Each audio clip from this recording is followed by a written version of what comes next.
તોય કે દુબળો પડી જાય. પછી આપણે એમ કહે છે એ બા બા એ બા બા બા, એ કે બેબી ગાંડી થઈ ગઈ છે.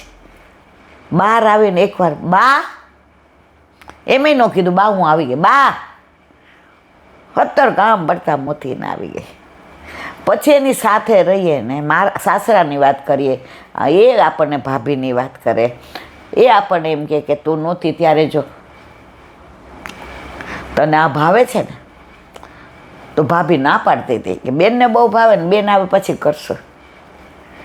તારી ભાભીએ બ્લુ કલરની સાડી લીધી ને તોય કે બેનને બહુ ગમે છે ને, જો બેન હા પાડે ને તો આ સાડી ભરે લઈ જાય, પછી હું બીજી લઈ લઈશ. બેબી તું નહોતી ને તોય ઘરમાં અમારી સાથે હતી. આ વાતો છે ને એ પ્રભુનો સત્સંગ છે. આ તો મેં લૌકિક દાખલો આપ્યો, પણ આપણે બધા જો સતત સત્સંગમાં રહીએ તો ઘડી ઘડી બા બા બા બા એ કે હવે બનતા.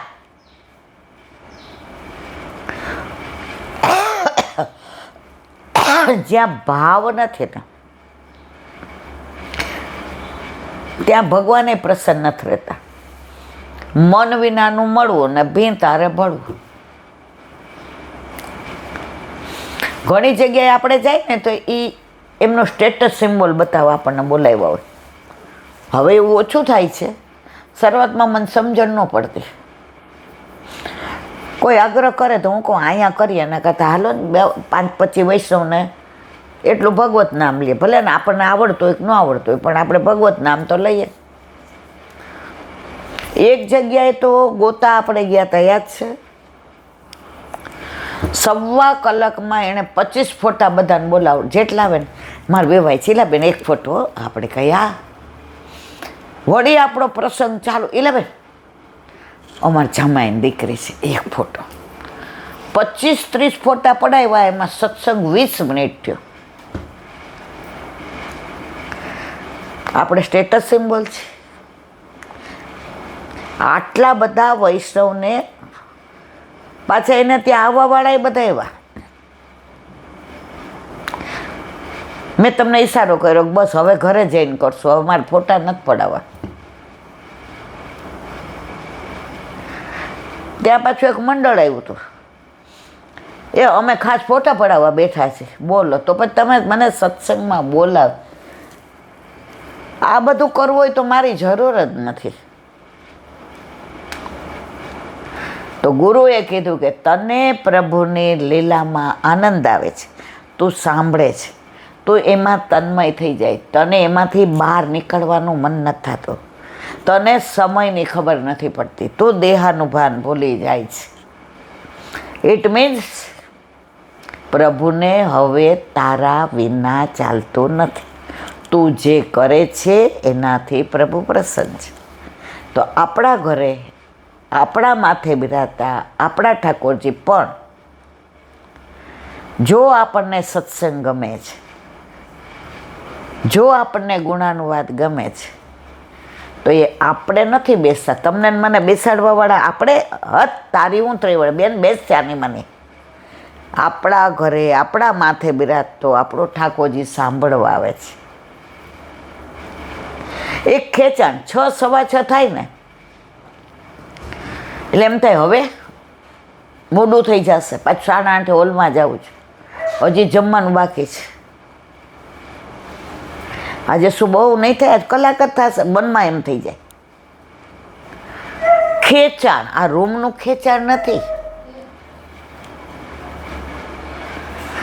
ખેંચાણ પ્રભુના ગુણાનુવાદ. એ ક્યારના અંદર બેઠા બેઠા હાલ માં આવે મોડું થાય છે. ઓલું નાનું છોકરું હોય ને, એ કોક આવ્યું હોય ને એને ભૂખ લાગી હોય, કાંઈ એને તમને કાંઈ કેવું હોય. અમે નાના હતા ને પછી ઓચિંતાને શીઘ્ર વકૃત્વ સ્પર્ધા થઈ. શીઘ્ર એટલે ઓલી ચીઠીઓ નાખે એમાંથી જે ઉપાડવાની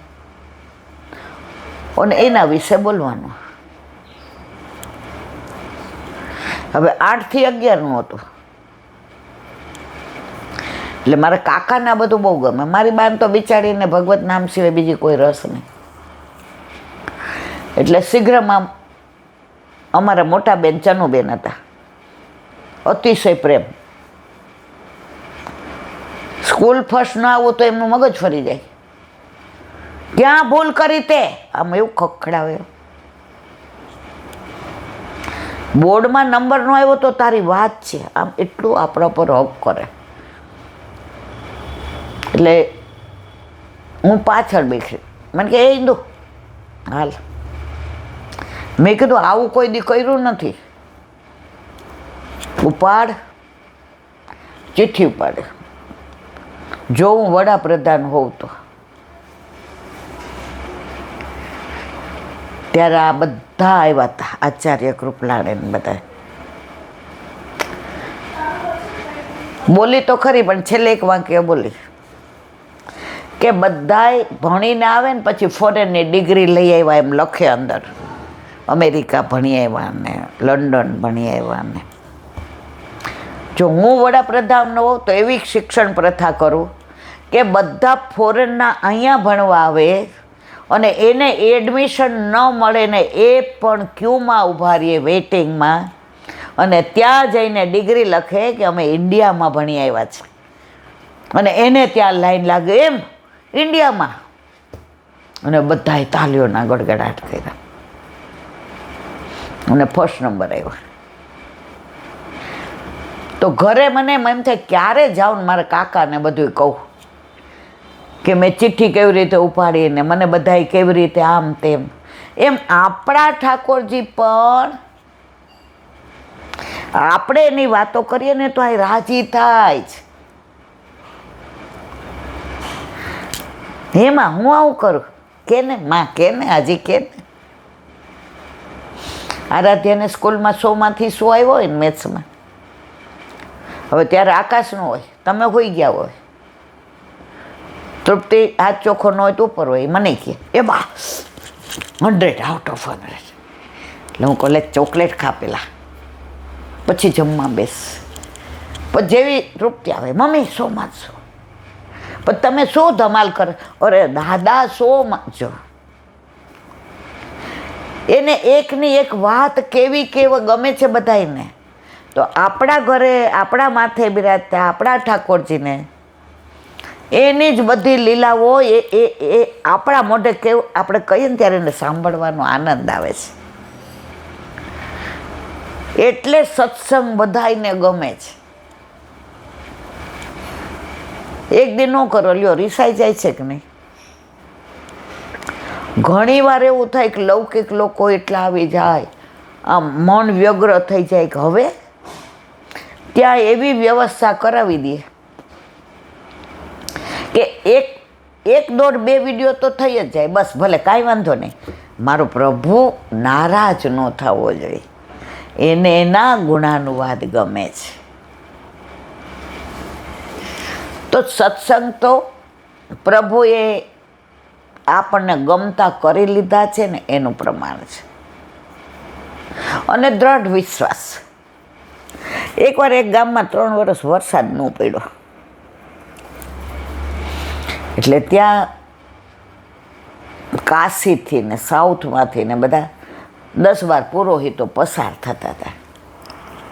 એટલે ગામમાં ઓલો 3 વર્ષથી વરસાદ નહીં ને એટલે બધા કોપડા વળેલા, ઝાડવા બધા હુકાયેલા ને છોકરાઓ રમતા હતા આવા આંગળી જેવા પતલા.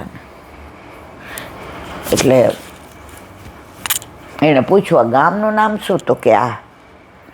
એ તમારા મોભી કોણ? છોકરાઓ બોલે હાલો ને કોક મોટા મોટા બામણ આવ્યા છે, મોટું તિલક ને આટલી મોટી ચોટલી ને બધા આવ્યા. હા ગુરુદેવ. તો કે તમારે ત્યાં કેટલા વખતથી વરસાદ નથી પડ્યો? ત્યાં તો બધા આ 3જું વર્ષ ખાલી જાય છે. મેં જુઓ 4 બાજુ વાદળા થાય છે પણ વરસે છે બીજે, ગાજે છે અહીંયા ને વરસે છે બીજે.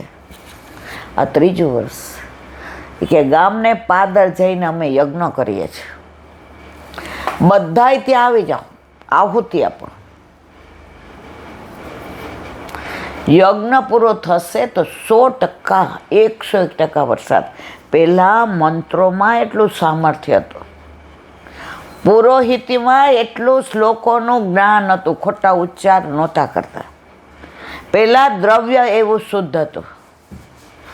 પહેલાં હવી અંદર નાખવાનું ગાયનું દૂધ ને ઘી ને બધું શુદ્ધ હતું. પહેલાં છાણા ગાયના મળતા હતા. પહેલાં જગ્યા એવી શુદ્ધ થતી હતી. અત્યારે કશું જ શુદ્ધ નથી, એટલે ફલિત થતું નથી. બધા એવા યજ્ઞ ચાલુ થયું, બધાએ હોમ કરે. એકબીજાને તને લાગે છે વરસાદ આવ્યો? ના રે ના, એ કે આ તો બધા કહે. ઠીક મારા ભાઈ, બધા એકબીજાને કોણીમાં દેખાય છે વરસાદ આવ્યો. બંધાણા જ વાદળા, ખોટા ખર્ચા કર્યા ને. 15 દી હાલે એટલું ઘી હતું, લે રેડી દીધું. અહીંયા છેલ્લો એક જણો હતો, એણે છેલ્લું ઓલું કર્યું, છત્રી લઈને ઊભો રહી ગયો. બધા કે એ ગાંડા, તને કાંઈ શરમ આવે છે? આ 3 વર્ષથી ને દુકાળ પડ્યો છે અને છત્રી લઈને ઊભો છે, વરસાદ આવે? એ કે હમણાં આવશે. મને વિશ્વાસ છે આટલા સરસ પુરોહિતોએ શ્લોક બોલ્યા, આટલા સરસ હવન થયો, હામી નાખ્યો અને બેડું હોયમું, આ પવિત્ર વાતાવરણ થયું. આ વાદળાને વર્ષા વિના છૂટકો નથી. અને ગુરુદેવે કહ્યું છે, અને એ જતા હતા, એ આપણા ગામને કે આપણને ઓળખતા નહોતા, છતાંય કીધું કે વરસાદ આવશે જ. અને ધોધમાર વરસાદ પડ્યો. ઓલો છત્રી લઈને આવ્યો હતો. આ લોકો કે આ એકને જ વિશ્વાસ હતો ગામમાં કે વરસાદ આવશે જ. પર્જન્ય યજ્ઞ હતો, વરસાદે આવવું જ પડે. બાકી બધા ભીંજાતા ઘેર ગયા. તો આપણા બધામાં આપણે બધાય સેવા કરીએ, સત્સંગ કરીએ, પણ આપણને શ્રદ્ધા ઓલા બધા જેવી કોણી મારવાનું હોય આવું કાંઈ? ઓલા એ છત્રી લઈને આવ્યો, વરસાદ આવશે જ. એમ આપણા ઠાકોરજી આપણા માથે બિરાજતા સાક્ષાત પુષ્ટિ પુરુષોત્તમ છે અને છે જ. બોલો વલ્લભાધી વ્રજ વિહાર. નવનીત પ્રિય શાસ્ત્રીને ભગવત સ્મરણ. વ્રજની વાત આવે એટલે વ્રજ દેખાવા માંડે. એમ થાય હજી તો સપ્ટેમ્બરને ઘણી બધી વાર છે, ઓગસ્ટ ને સપ્ટેમ્બર. ઘણીવાર એવું થાય હાલો ને 2-3 દી યમના પાન કરીને ગિરિરાજ બાબાને ચરણ સ્પર્શ કરી આવીએ અને વલ્લભની સન્મુખ થઈને આનંદ કરી આવીએ. પણ હવે વલ્લભ કહે છે, બેન તારું શરીર જો, તારું ઉંમર જો, તારા પગ જો. તમે તો મને એમ કહો છો કે ઘોડાગાડી છો, ઠગુક હાલે છે. પણ માનસીમાં તો રોજ વ્રજમાં પહોંચી જાય છે. એક ભગવદીય વૈષ્ણવ એ સવારે જાગે ત્યારથી ને માનસી એની કોઈને ખબર ન પડે. જાગે એટલે નંદ ઘેર આનંદ ભયો પથારીમાં. પછી નાય એટલે અડેલ નહીં. પછી કસરત કરતાં કરતાં ગોકુળની, અને ચાલવા જાય એટલે ગિરિરાજ બાવાની. સવારે 5ના ઉઠ્યા હોય, 8 સુધી આ બધો ક્રમ ચાલે. એમાં બધી એની માનસી થાય. અને પછી એમની તબિયતના હિસાબે ચા નાસ્તો દવા લઈ અને ઠાકોરજીને જગાવે. અને કીર્તન એવા આવે તો પાછા વ્રજમાં પહોંચી જાય.